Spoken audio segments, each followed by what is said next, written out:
Good afternoon students. इससे पहले मैंने आपको 15 ग्रुप एलिमेंट में इंट्रोड्यूस कराया था, इलेक्ट्रॉनिक कॉन्फ़िगरेशन बताया था, फिजिकल प्रॉपर्टीज़ में मैंने आपको एटॉमिक रेडियाई बताई है, मेटेलिक करैक्टर बताया है, आयनिक रेडियाई बताई थी, आयनिक रेडियाई। आज बताऊंगा मैं आपको आयनाइजेशन एंथैल्पी। तो जैसा कि मैं पहले आपको पढ़ा चुका हूँ 11th क्लास में कि आयनाइजेशन एंथैल्पी क्या है। The energy is required to remove the electron from isolated gaseous atom is known as ionization enthalpy. It means, मैं थोड़ा सा समझाऊंगा आपको।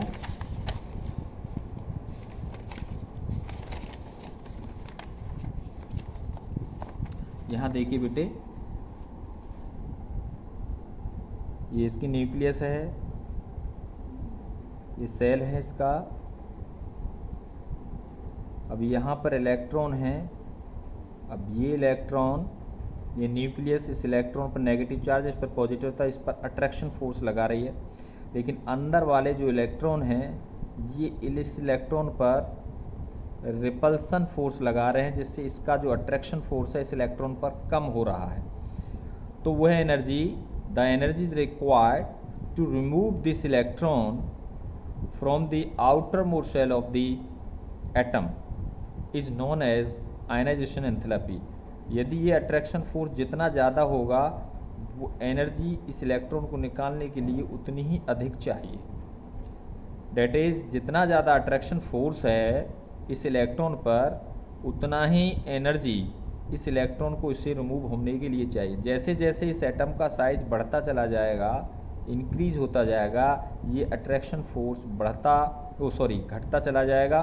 देखो, ये हम जानते हैं कि F कूलम लॉ से F equal to K Q1 into Q2 upon R square. That is, ये R स्क्वायर जितनी बढ़ती चली जाएगी ये वैल्यू, ये अट्रैक्शन फोर्स उतना ही कम होता चला जाएगा। जब ये अट्रैक्शन फोर्स कम होता चला जाएगा तो आसानी से हम इलेक्ट्रॉन को क्या कर सकते हैं, रिमूव कर सकते हैं। और उतनी ही कम एनर्जी, जितना फोर्स कम होगा उतनी ही कम एनर्जी यूज होगी इस इलेक्ट्रॉन को रिमूव करने में। तो बढ़ते हैं नेक्स्ट। आइसोलेटेड एटम का मतलब है यहाँ isolated gases single atom. It is decrease down the group top to bottom. ऊपर से नीचे की तरफ जाने पर क्यों डिक्रीज होती है? किसी भी ग्रुप में जब ऊपर से नीचे की तरफ जाते हैं, देखो nitrogen, phosphorus, arsenic, antimony, bismuth, जब ऊपर से नीचे की तरफ जा रहे हैं तो आप यहाँ देख रहे हैं कि यहाँ से यहाँ तक साइज बढ़ रहा है। जैसे ही साइज बढ़ेगा तो इसकी जो है अट्रैक्शन फोर्स न्यूक्लियस का आउटर मोस्ट शेल पर कम हो जाएगा, जिससे इसकी आयनाइजेशन एंथैल्पी कम होती चली जाएगी। नेक्स्ट आता है and increase in the period from left to right. जैसे ही हम लेफ्ट टू राइट जाते हैं पीरियडिक टेबल में, तो इसका जो न्यूक्लियस का अट्रैक्शन फोर्स है on the outer most shell electron पर, वो इंक्रीज हो जाता है।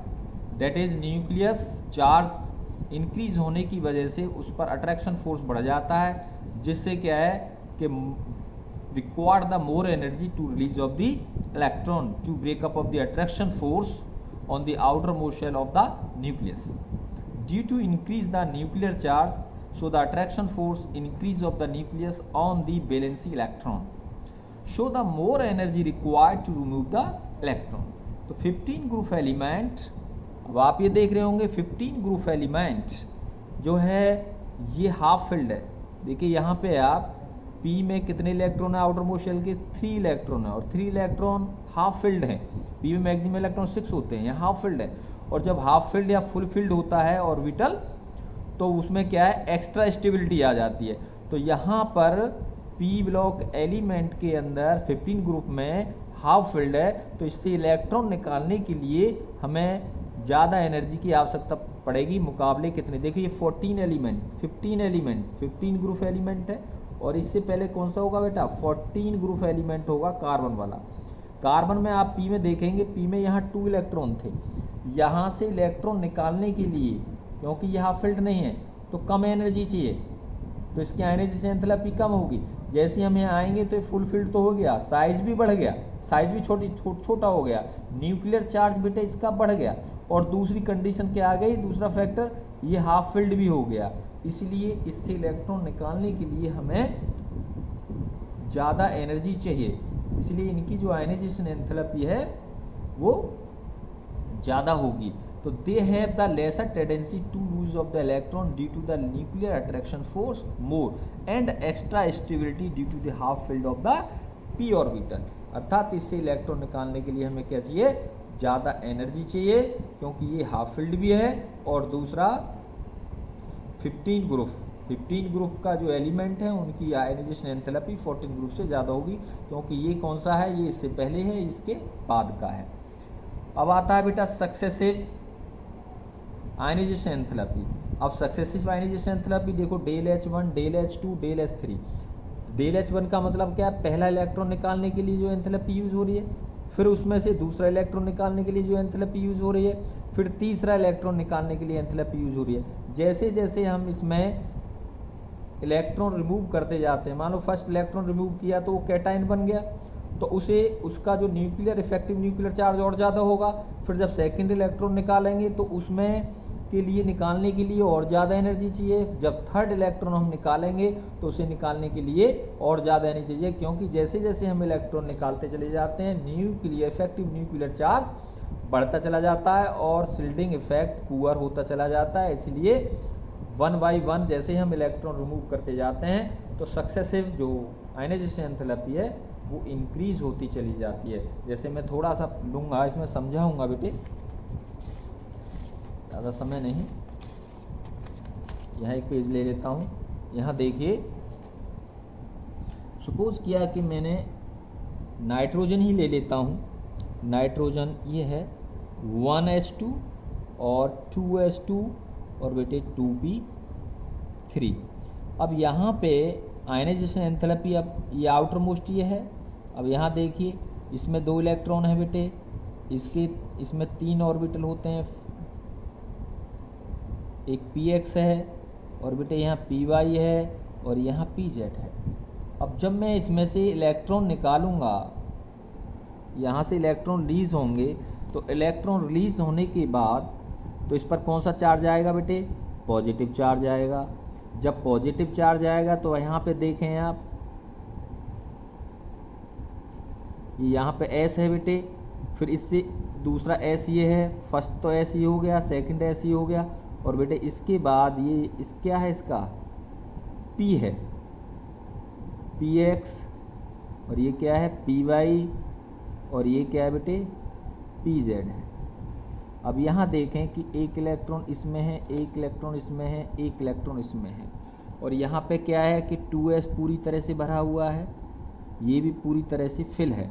अब ये हाफ फिल्ड हैं, px, pz, py और बेटे pz, ये पूरी तरह से फिल्ड हैं। अब यहाँ से इलेक्ट्रॉन को मुझे रिमूव करना है, तो इलेक्ट्रॉन यहाँ से जब निकल जाएगा तो बेटे यहाँ से पॉजिटिव चार्ज आ जाएगा इस पर, एक इलेक्ट्रॉन। जब ये इलेक्ट्रॉन निकल जाएगा तो क्या है कि न्यूक्लियस का अट्रैक्शन फोर्स इस पर बढ़ जाएगा, क्योंकि रिपल्सन फोर्स कम हो जाएगा। यहाँ देखिए, क्योंकि इनमें 3 थे, रिपल्सन फोर्स ज़्यादा था, जैसे ही मैंने इलेक्ट्रॉन निकाल दिया इलेक्ट्रॉन 2 रह गए, तो इसका मतलब अट्रैक्शन फोर्स, इनके बीच भी रिपल्सन कम हो गया, इनके बीच भी क्या हो गया बेटा, रिपल्सन कम हो गया, क्योंकि इलेक्ट्रॉन निकल गया, इसीलिए न्यूक्लियस का क्या हो गया, इस पर अट्रैक्शन फोर्स बढ़ गया। अब जब मैं सेकंड इलेक्ट्रॉन को निकालूंगा इसमें से, इस इलेक्ट्रॉन को, क्योंकि अट्रैक्शन फोर्स बढ़ चुका है एक इलेक्ट्रॉन निकलने के बाद, तो इसकी आयनाइजेशन एंथैल्पी और ज़्यादा हो जाएगी।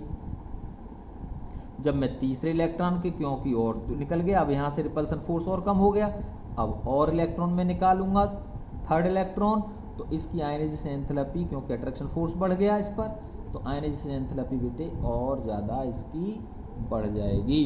तो जे इसको बोलते हैं, मान लो H1 एक इलेक्ट्रॉन निकालने की आयनाइजेशन एंथैल्पी चेंज, दूसरा इलेक्ट्रॉन निकालने की ionization enthalpy change, third electron निकालने की आयनाइजेशन एंथैल्पी चेंज। ऐसे जैसे मैं इलेक्ट्रॉन, फर्स्ट इलेक्ट्रॉन निकाला, फर्स्ट आयनाइजेशन, सेकंड इलेक्ट्रॉन निकाला, सेकंड आयनाइजेशन, थर्ड इलेक्ट्रॉन निकाला, थर्ड आयनाइजेशन एंथैल्पी। जैसे जैसे मैं इलेक्ट्रॉन निकालता चला जाता हूँ, इफेक्टिव न्यूक्लियर चार्ज बढ़ता चला जाता है। जिससे ionisation successive ionization enthalpy increase होती चली जाती है बेटे। अब यहाँ से आइए, the second and the third ionization enthalpy will be the more because the repulsion force of the inner electron will decrease, कम हो जाएगा, and the effective nuclear charge of the nucleus will be increase on the outer most shell of the nucleus. तो will increase, तो the ionisation enthalpy will increase.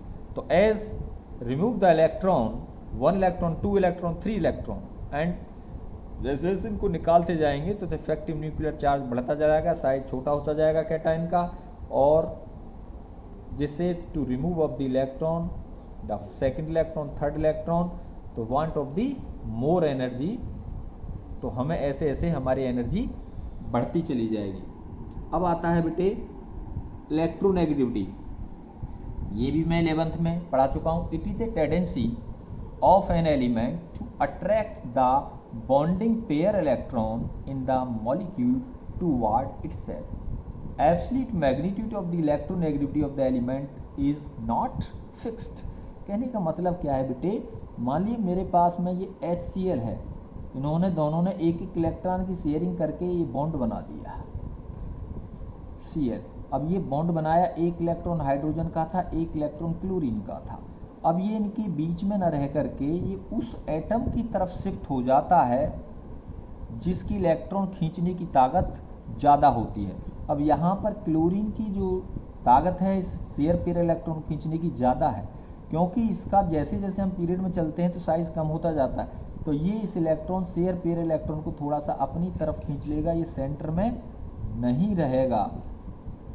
तो इसलिए इसकी जो ताकत है हाइड्रोजन के मुकाबले इस शेयर पेयर इलेक्ट्रॉन को खींचने की ज़्यादा है, इसलिए इसकी इलेक्ट्रोनेगेटिविटी क्या हुई, ज़्यादा हुई। तो इलेक्ट्रोनेगेटिविटी क्या हुई बेटा, एक टेंडेंसी हुई of the element to attract of the electron of the bond pair of electron in the molecule toward itself. किसी भी एटम की शेयर मॉलिक्यूल में शेयर पेयर इलेक्ट्रॉन को अपनी तरफ खींचने की capacity is known as electronegativity. अब ये देखते हैं कि वेरिएशन ग्रुप में कैसे होता है। जब बेटे नाइट्रोजन, फास्फोरस, आर्सेनिक, एंटीमनी, जब हम ग्रुप में ऊपर से नीचे की तरफ जाते हैं, जब ग्रुप में हम ऊपर से नीचे की तरफ जाते हैं, ये देखिए ये सेल नंबर है, जब ग्रुप में हम ऊपर से नीचे की तरफ जाते हैं तो साइज बढ़ता चला जाता है, मैक्सिमम होता चला जाता है।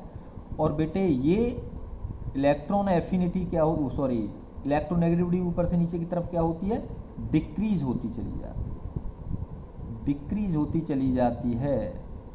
So the electronegativity in the group from top to bottom will decrease. अब बेटे इसमें हम आगे बढ़ते हैं नेक्स्ट, और लेकिन जो आपका ऊपर से जब नीचे की तरफ हम जाते हैं ग्रुप में, जो इफेक्टिव न्यूक्लियर चार्ज है वो क्या रहता है बेटे, कांस्टेंट रहता है, उसका कोई फर्क इसकी इलेक्ट्रोनेगेटिविटी पे नहीं पड़ता है। और जो ऊपर वाला एलिमेंट होता है बेटे उसकी इलेक्ट्रोनेगेटिविटी देखिए, यहाँ से नीचे से ऊपर की तरफ जा रहे हैं तो उसकी इलेक्ट्रोनेगेटिविटी बहुत ज़्यादा होती है, और जब ऊपर से नीचे की तरफ जाते हैं तो इलेक्ट्रोनेगेटिविटी क्या होती है, डिक्रीज होती है, क्योंकि इसका साइज क्या हो जाता है, बढ़ जाता है। तो it decrease down the group because increase in the number of the shell, so the attraction force of the nucleus will decrease. जब ऊपर से नीचे की तरफ जाते हैं तो साइज बढ़ता जाता है, जिससे न्यूक्लियस का जो अट्रैक्शन फोर्स है वो कम हो जाता है, जिससे शेयर पेयर इलेक्ट्रॉन वो एटम आसानी से नहीं खींच पाता अपनी तरफ। नेक्स्ट है बेटे वेरिएशन इन द पीरियड। जब हम पीरियड में चलते हैं, इन the period it will be increase. जब हम लेफ्ट टू राइट चलते हैं तो ये इलेक्ट्रोनेगेटिविटी क्या होती है बेटे, बढ़ती है। क्यों बढ़ती है, क्योंकि एटम का साइज कम होता चला जाता है, न्यूक्लियर चार्ज बढ़ता जाता है। अब यहाँ से फैक्टर हैं बेटे जो इलेक्ट्रोनेगेटिविटी को क्या करेंगे, इफेक्टिव करेंगे। देखिए यहाँ से देखो ये न्यूक्लियर चार्ज है, नंबर ऑफ द प्रोटॉन, ये इफेक्टिव न्यूक्लियर चार्ज है। जब हम पीरियड में चलते हैं लेफ्ट टू राइट तो ये क्या होती है बेटे, मैक्सिमम होती है। अब यहाँ से आपके जो नंबर ऑफ सेल हैं पीरियड के अंदर, ये नंबर ऑफ सेल है बेटे, ये नंबर ऑफ सेल क्या होते हैं बेटे, कांस्टेंट रहते हैं। जैसे मैं आप बात करता हूँ दूसरे पीरियड की, तो दूसरे पीरियड में जितने भी एलिमेंट हैं उसमें कितनी संख्या है सेल्स की, केवल 2 ही है। तो नंबर ऑफ सेल ना बढ़ते हैं ना घटते हैं, लेकिन क्या बढ़ता चला जाता है, उसका चार्ज बढ़ता चला जाता है। जब चार्ज बढ़ता जाए तो एटम छोटा होता चला जाता है। जब एटम छोटा चला जाता है तो इलेक्ट्रॉन एक्सेप्ट करने, डेट इज इलेक्ट्रॉन खींचने की ताकत ज़्यादा आती चली जाती है। अब दूसरा है बेटा एटॉमिक रेडियाई। एटॉमिक रेडियाई क्या होती है, घटती है। जब एटॉमिक रेडियाई घटती है तो इलेक्ट्रॉन अट्रैक्ट करने की कैपेसिटी भी उसकी बढ़ जाती है। दूसरा है बेटे effective nuclear charge, electronegativity. EN का मतलब इलेक्ट्रोनेगेटिविटी, इट इज़ मैक्सिमम होती है बेटे। जैसे ही हम आप किसी पीरियड में चलते हैं लेफ्ट टू राइट तो इट विल इंक्रीज, यह इंक्रीज होती चली जाती है। अब आते हैं बेटे हम next chemical property of the 15 group element. 15 group element की में सबसे पहली केमिकल प्रॉपर्टी है ऑक्सीडेशन नंबर, ऑक्सीडेशन स्टेट। क्या बेटे, ऑक्सीडेशन स्टेट। आप यहाँ देख रहे हैं कि देखिए नाइट्रोजन, फास्फोरस, आर्सेनिक, एंटीमनी और बिस्मथ, इनका जो आउटर मोस्ट शेल का इलेक्ट्रॉनिक कॉन्फ़िगरेशन है क्या है, NH2 और NP3। देखो ये अपना स्टेबल इलेक्ट्रॉनिक कॉन्फ़िगरेशन करने के लिए क्या ले सकता है, इसको 3 इलेक्ट्रॉन गेन कर सकता है अच्छा करने के लिए। तो जब ये बाहर से इलेक्ट्रॉन ले सकता है तो इसकी मतलब इसकी कितनी होनी चाहिए ऑक्सीडेशन स्टेट, -3 होनी चाहिए। ये 3 इलेक्ट्रॉन दे भी सकता है। जब ये 3 इलेक्ट्रॉन लूज करेगा तो बेटे इसकी ऑक्सीडेशन स्टेट +3 भी हो सकती है। और प्लस ये आउटर मोस्ट शेल में इसमें भी 2 इलेक्ट्रॉन है, इनको भी क्या कर सकता है बेटा, ये लूज कर सकता है। इसलिए इनकी ऑक्सीडेशन नंबर, ऑक्सीडेशन स्टेट +5 भी हो सकती है। तो the element attain the stable electronic configuration they show -3 oxidation state, that is मतलब 3 इलेक्ट्रॉन गेन कर सकते हैं, इसलिए -3 ऑक्सीडेशन स्टेट है।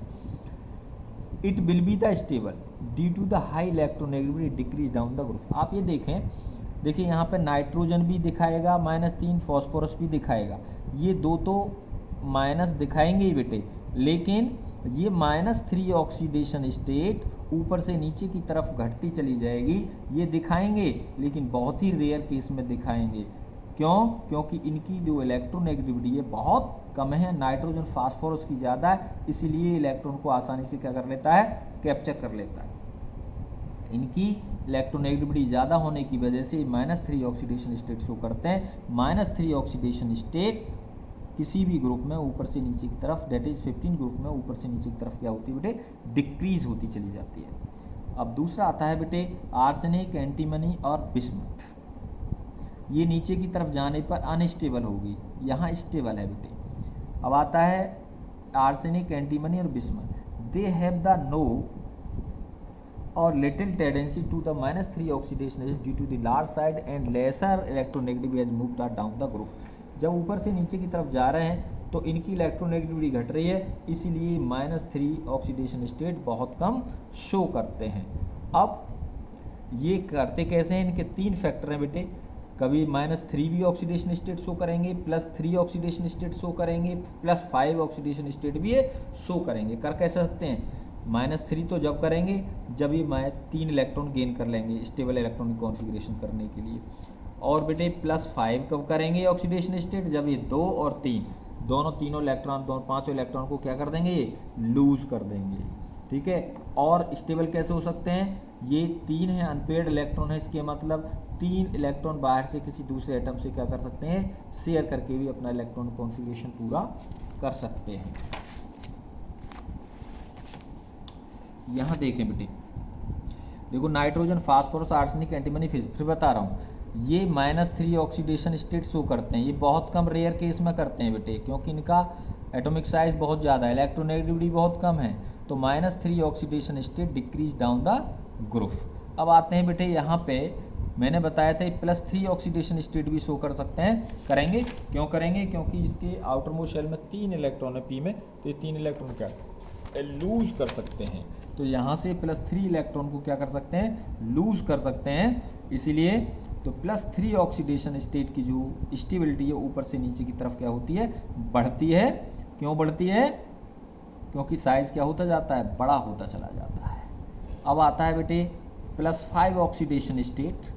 +5 ऑक्सीडेशन स्टेट का मतलब क्या है कि देखिए इसके एस में भी 2 इलेक्ट्रॉन है और पी में 3 इलेक्ट्रॉन आउट मोस्ट है, 2 और 3 कितने हो गए 5 हो गए, तो 5 इलेक्ट्रॉन लूज कर सकते हैं, जिससे +5 ऑक्सीडेशन स्टेट ऊपर से नीचे की तरफ घटती चली जाती है, डिक्रीज होती चली जाती है। तो +5 oxidation state of the 15 group element the decrease from top to bottom. अब देखें आप यहाँ पे इसका जो कंपाउंड है बिस्मथ का, बिस्मथ के जितने भी कंपाउंड मिलेंगे स्टेबल, +5 +3 ऑक्सीडेशन स्टेट में इसके कंपाउंड स्टेबल मिलेंगे, लेकिन +5 में ऑक्सीडेशन स्टेट में इसके कंपाउंड क्या नहीं होंगे, स्टेबल नहीं होंगे। क्यों नहीं होंगे? क्योंकि जैसे हम नीचे की तरफ आते हैं तो इसमें क्या आ जाता है, इनर्ट पेयर इफेक्ट आ जाता है। इनर्ट पेयर स्टेप की वजह से जो एस इलेक्ट्रॉन है वो टेक पार्ट नहीं करते हैं बॉन्डिंग में। कितने इलेक्ट्रॉन रह जाते हैं बॉन्डिंग में टेक पार्ट करने के लिए? पी के 3 इलेक्ट्रॉन रह जाते हैं। तो ऊपर से नीचे की तरफ जाने पर +5 ऑक्सीडेशन स्टेट की स्टेबिलिटी घटती है और जो भी कंपाउंड बनेंगे बिस्मथ के वो +3 ऑक्सीडेशन स्टेट में क्या होंगे, स्टेबल होंगे। नेक्स्ट आता है बेटे, अभी देखो मैंने बताया बिस्मथ +3 ऑक्सीडेशन स्टेट में स्टेबल कंपाउंड बनाता है, +5 स्टेट में ये स्टेबल कंपाउंड नहीं बनाएगा, क्योंकि 6s2 electron of the outer most shell do not take part in the bonding due to the electron filled in the df orbital, so the screening effect become the poor. मैं पहले भी बता चुका हूँ इस चीज़ को। So the attraction force of the 6s2 electron will increase, बढ़ जाएगा by the nucleus. So the heavy metal have the oxidation state +2 unit less than from the group oxidation state, it is known as the net pair of electron. अब ये 15 group का element है, इसलिए इसमें से मैं 2 लेस कर दूं 5 में से, तो यहाँ आके जो स्टेबल ऑक्सीडेशन स्टेट होगी वो कितनी होगी बेटे, +3 ऑक्सीडेशन स्टेट हो जाएगी। नेक्स्ट चलते हैं, यहाँ पे मैंने दिखाया है bismuth is the stable 5 - 2 +3 oxidation state. अब आता है बेटा बाई शेयरिंग। ये अपना इलेक्ट्रॉनिक कॉन्फ़िगरेशन जो भी करते हैं बाई स्टेबल शेयरिंग के थ्रू भी कर देते हैं। अब देखो यहाँ पे नाइट्रोजन क्या बनाता है, NH3 बनाता है, PS3 बनाता है, AS3 बनता है, SbS3 बनता है, बिस्मथ H3 बनता है। यहाँ पे देखें आप आउटर मोस्ट शेल में P इलेक्ट्रॉन है, देखो ये आउटर 2s है बेटे, ये PX है, PY है और ये क्या है, PZ है। अब यहाँ से जब शेयरिंग होगी, यहाँ से देखें H इसके साथ 1 इलेक्ट्रॉन का शेयर करेगा, ये इसके साथ H 1 इलेक्ट्रॉन का शेयर करेगा, H इसके साथ 1 इलेक्ट्रॉन का शेयर करेगा, इसलिए कौन सा कंपाउंड बनाएगा, ये NH3 कंपाउंड बनाएगा। तो the oxidation is the more, यदि ऑक्सीडेशन जितनी ज़्यादा होगी जैसे उसमें करेक्टर कोवेलेंट करेक्टर उतना ही ज़्यादा होगा। जैसे मैंने अभी बताया है, एक तो +3 स्टेट है और एक बेटे +5 स्टेट है।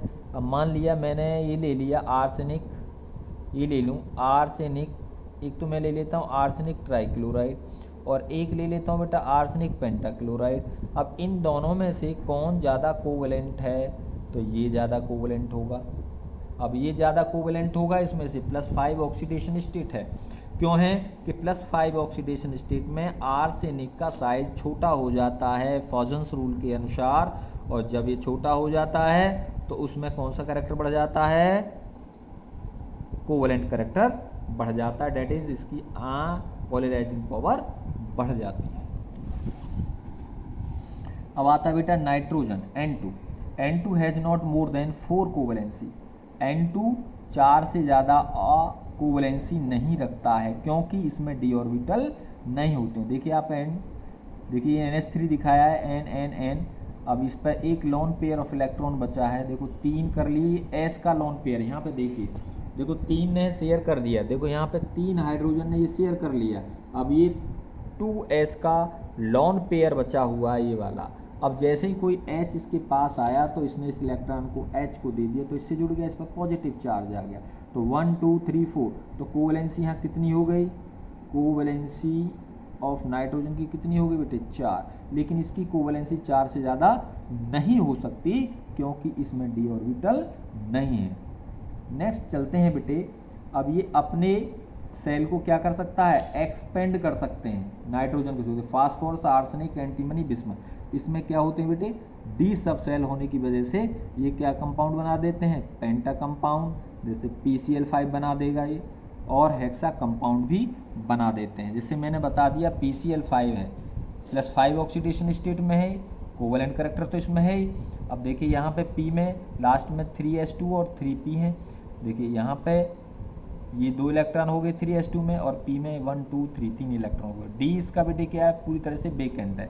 अब एग्जैक्ट स्टेट में एक इलेक्ट्रॉन यहाँ से 3s से जंप करके कहाँ पहुँच जाएगा, 3D में पहुँच जाएगा बेटे। अब ये 1 2 3 4 5 5 इलेक्ट्रॉन इसमें कैसे हो गए, P में एग्जैक्ट स्टेट में अनपेयर्ड हो गए। अब क्या होगा बेटे, यहाँ जो 5 Cl जुड़े हुए हैं, अब इसमें एक इलेक्ट्रॉन की ज़रूरत है, तो इसका एक इलेक्ट्रॉन इसके इस S से क्या कर जाएगा, शेयरिंग करेगा, ये इससे शेयरिंग करेगा, इससे शेयरिंग करेगा, और ये D से शेयरिंग कर जाएगा। इससे करके ये क्या हो जाएंगे, 1 2 3 4 5 बॉन्ड बन जाएंगे। तो एक S और बेटे 3 P हो गए और एक बेटा D हो गया। ऐसे करके इसमें हाइब्रिडेशन कितना हो जाएगा, sp3d हो जाएगा। ये बेटा PF6 भी बना देते हैं। नाइट्रोजन में D नहीं था, इसलिए इसकी कोवेलेंसी 4 से ज़्यादा नहीं हो सकती। यहाँ कोवेलेंसी कितनी होगी, 5 की, 1 2 3 4 5। तो इसमें PCl5 में P की कोवेलेंसी कितनी होगी, 5 होगी। अब देखो यहाँ 6 हो जाएगी। देखो एक इलेक्ट्रॉन एग्जैक्ट स्टेट ले ली मैंने, 1 2, यहाँ से एक इलेक्ट्रॉन जंप करके कहाँ पहुँच गया, यहाँ पहुँच गया था 1 2 3 4 5, यहाँ 5 हो गए। अब बेटे 5 के लिए जो छठा F है वो कैसे जाएगा, अब देखो यहाँ से 1 ने एक शेयरिंग कर लिया, एक F ने इससे कर लिया, इस F ने इससे साथ शेयरिंग कर लिया, तो इनमें सब में 2 2 इलेक्ट्रॉन हो गए बेटे। अब 5वां जो F है उसके D से शेयरिंग कर गया। अब छठा F कहाँ जाएगा, क्योंकि D इसका पूरा फ्री है, तो इस पर नेगेटिव चार्ज है, तो ये शेयर पर इलेक्ट्रॉन को इसके थ्रू दे देगा, डोनेट कर देगा। तो ये कौन सा बॉन्ड बन जाएगा, कोऑर्डिनेट बॉन्ड बन जाएगा। इसीलिए इसकी कोवेलेंसी कितनी हो जाएगी, यहाँ P की 1 2 3 4 5 6 कोवेलेंसी हो जाएगी। नेक्स्ट आता है बेटे लास्ट, देखो तो नाइट्रोजन है बेटा, मैक्सिमम कितनी ऑक्सीडेशन स्टेट दिखाता है, -3 -2 -1 0 +1 +2 +3 +4 +5 ऑक्सीडेशन दिखाता है। इसका मतलब -3 से कहाँ तक दिखाता है बेटे, +5 तक ये शो करता है, ये ध्यान रखना है। ओके, और P -3 +1 +4 +5 शो करता है। आर्सेनिक +3 +5 शो करता है। एंटीमनी +3 +5 शो करता है। बिस्मथ +3 और +5 शो करता है। लेकिन +3 में ये स्टेबल है, लेकिन -5 में ये क्या है, अनस्टेबल है, due to inert pair effect. The common oxidation state of these group -3 +3 +5 है। नेक्स्ट बेटे, नेक्स्ट पढ़ाऊंगा मैं आपको anomalous properties of the nitrogen next video में।